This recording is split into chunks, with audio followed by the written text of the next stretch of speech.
भारत यात्रा के साथ ऐसा लगता है जैसे मोदी जी सब नागरिकों के साथ जुड़े हैं, साथ चल रहे हैं और किस प्रकार से लोगों का कष्ट दूर कर सकते हैं, उनकी दुख दूर कर सकते हैं, उनकी समस्याओं का निवारण कर सकते हैं, ये मोदी जी की कल्पना है। डॉक्टर साहब, 3 राज्यों के जो बड़े राज्य थे वो जीत हासिल हुई है, तो लगता है कि 2024 के लिए फिर तीसरी बार बीजेपी सरकार। ये तो आप खुद ही समझते हैं। जब 3 राज्यों में लोग कहते थे कि हम नहीं आएंगे, हम ये होगा, जाने क्या क्या होगा, छत्तीसगढ़ को बिल्कुल ही नकार दिया था। सबसे अच्छी विक्ट्री, सबसे जोरदार विक्ट्री छत्तीसगढ़ की हुई। तो जिस प्रकार से लोगों के देश के लोगों ने मोदी जी के चेहरे पर विश्वास किया, हालांकि ये हम सामूहिक नेतृत्व के साथ हर प्रदेश में लड़े थे, लेकिन चेहरा मोदी जी का था। जो मोदी जी के चेहरे पर जो विश्वास दिखाया है देश की जनता ने, मुझे लगता है कि 2024 में कहीं इससे भी ज्यादा बड़े विश्वास के साथ भारतीय जनता पार्टी जीत कर आएगी और मोदी जी फिर से देश के प्रधानमंत्री बनेंगे और देश फिर से बहुत और तेजी से खुशहाली के रास्ते में बढ़ेगा। लेकिन दिग्गज नेताओं को जिस तरह दरकिनार किया गया है, शिवराज चौहान हो, वसुंधरा राजे हो, क्या इस तरह पार्टी का थोड़ी नुकसानी होगी? नहीं, देखिए, दरकिनार की बात ठीक नहीं है। देश में शिवराज जी आखिर 16.5 साल उस सबसे लंबे समय तक भारतीय जनता पार्टी में कोई 16.5 साल मुख्यमंत्री नहीं रहा है, तो कभी ना कभी तो बदलाव होता ही है। और जो नई पीढ़ी है, जो लोग प्रतीक्षा में हैं, वो लोग आगे आ रहे हैं और जो नेता काम कर चुके हैं उनके मार्गदर्शन में, उनके सहयोग से आगे आ रहे हैं।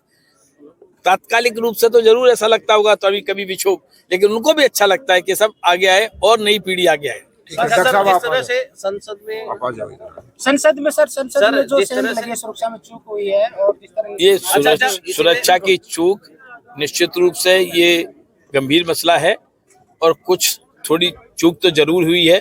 इसकी जांच हो रही है, दोषी पकड़े भी गए हैं, आपको पता है, और उनके मकसद कहां से जुड़े हैं, कैसे जुड़े हैं, कौन लोग इसके पीछे हैं, इसकी तहकीकात के बाद जानकारी आएगी।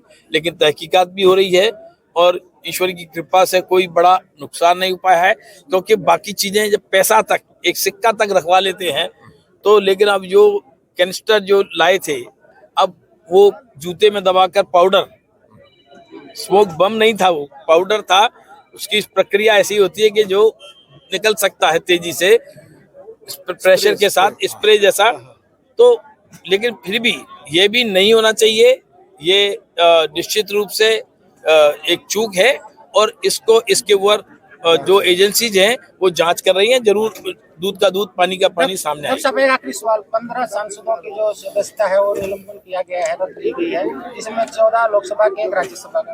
तो जो आवाज कह रहे हैं कि जो आवाज उठाता है उसका निलंबन करते हैं। अच्छा, ये बताओ, आवाज उठाने का तरीका होता है। मैं राज्यसभा में हूँ, जो डेरेक ओबरायन को पिछले 3-5 बार चेतावनी देकर छोड़ा भी गया है, लेकिन जिस प्रकार से आप चेयरमैन की कुर्सी के पास जाकर पटक पटक कर और इतने अपमानजनक दृष्टि से आप बात करोगे तो देश के लोग क्या देखेंगे, कैसे सांसद हैं? इन पर अगर कोई कार्रवाई नहीं होगी तो सब लोग यही करेंगे, अराजकता। इसलिए ये अराजकता किसी की नहीं, ये इस पर राजनीति नहीं होनी चाहिए। ये ठीक है, सुरक्षा मजबूत होनी चाहिए, उसमें जो चूक हुई है उसकी जांच हो रही है और उसके पता लगेगा, एजेंसी पता लगा कर बताएंगी। लेकिन इस बहाने राजनीति करना, इस बहाने राज्यसभा और लोकसभा को बाधित करना, लोगों के जो अधिकार है, प्रश्न है, शून्यकाल है, बिल्स है, ये देश के कल्याण के लिए तो है, इनको रोकना ये कहाँ की समझदारी है? आप संगठन में रहो सर, इंडिया गठबंधन को लेकर किस तरह जो देखिए, इंडी गठबंधन जो है, इंडी गठबंधन ये मीडिया अपॉर्चुनिटी है। आप इस गठबंधन का राज्यवार अगर विश्लेषण करेंगे तो आप अपने हरियाणा में देख लो। आज हरियाणा में इस गठबंधन का कोई असर होगा क्या? इस गठबंधन से यहाँ कोई फर्क, यहाँ अगर स्टालिन जुड़ जाए या ममता बनर्जी जुड़ जाए या शरद पवार जुड़ जाए तो हरियाणा फर्क पड़ने वाला है? के पड़ना है भाई? नहीं पड़ना।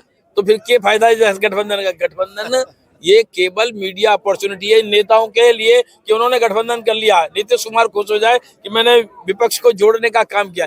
इनकी अपनी चाहत और अपनी ऊंचाई की मुझे कोई प्रस्तुत कर दे नेता, कभी कोई सोचता है मुझे प्रस्तुत कर दे, कभी कोई सोचता है, ये चलने वाला नहीं है। ममता बनर्जी ने वापस ले लिया, अखिलेश ने वापस ले लिया, बाकी और गठबंधन के साथी लोग गए नहीं। तमिलनाडु में है नहीं, आंध्रा में है नहीं, तेलंगाना में है नहीं, केरल में कम्युनिस्ट और कांग्रेस लड़ते हैं। तो ये कहाँ का गठबंधन है? कोई गठबंधन है नहीं, ये मीडिया अपॉर्चुनिटी है। और केंद्र के जो राष्ट्रीय स्तर के कुछ नेता हैं अन्य पार्टियों के, उनकी एक तरह से बौद्धिक जुगाली है बस। Thank you. सब जिस तरह से संसद में जो 14 संयंत्र की लगी है, चूक की हुई है, और वो जो 15 सांसदों की सदस्यता रद्द की है, उसको लेकर क्या है? देखिए, आपने अभी बताया है कि उसमें जो सेंध लगी उसकी जांच चल रही है। दिल्ली पुलिस क्राइम ब्रांच जांच कर रही है, सीआरपीएफ के जो है डीजी वो उसके अध्यक्षता में टीम बनाई है, वो सारी जांच चल रही है। जांच का आने के बाद ही पता लगेगा उनकी मंशा क्या थी। इसमें कोई शक नहीं है कि उनकी मंशा देश में अराजकता फैलाने की थी, और इसमें तो प्राइमरी फेसिया से जो आप समझते हो फर्स्ट उससे ही पता लग जाता है कि इतनी बड़ी बात उन नौजवानों ने वहां पर कूद करके जो की है वो ऐसा नहीं होना चाहिए था। उसकी जांच चल रही है और जल्दी जांच की रिपोर्ट आने से सारी क्लियर हो। जिस तरह से नीलम हरियाणा की जिंदगी रहने वाली है, उसने बेरोजगारी, तानाशाही, आवाज न उठाने को लेकर जेल तक जाने देखिए जो लग रहा है वो है नहीं, वो आएगी, सारी बात रिपोर्ट आएगी तो पता लगेगा जांच। सामाजिक संगठनों ने भी कहा है कि भाई ये सही क्या है, नीलम ने गलत किया क्योंकि बेरोजगारी हरियाणा। ऐसा नहीं है, ऐसा नहीं है। जब उसकी जांच निकल करके आएगी तब पता लगेगा कि वो क्या बात हुई है, सारी बात। सांसद जैसे बर्ताव करेंगे, अगर ऐसा बर्ताव करेंगे वेल में जाकर के, इस तरह से स्पीकर और जो है राज्यसभा में जिस तरह की बातें करेंगे तो उसमें तो एक्शन होगा।